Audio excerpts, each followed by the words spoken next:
every person who comes to you comes with their own unique questions. So I guess the next thing I want to ask is, what does getting started look like? If I'm a pharmaceutical manufacturer who's been listening to this interview and saying, oh, we've got this pain point, or we've got this opportunity we're not sure how to realize, or we've got this challenge in front of us, how do you get that ball rolling? How do you start a conversation? You can go to www.compliancearchitects.com and you can send a note in to us and ask us to connect with you, and we'll reach out to you and understand better what your needs are.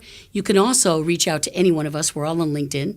I get lots of requests for information, help, just general inquiries. Sometimes people looking for free advice through LinkedIn, and I'm always happy to set up time to chat with someone and learn more about what they need. We run into people at conferences, but I find LinkedIn to be a very useful tool for us and or our general website. We've got a website.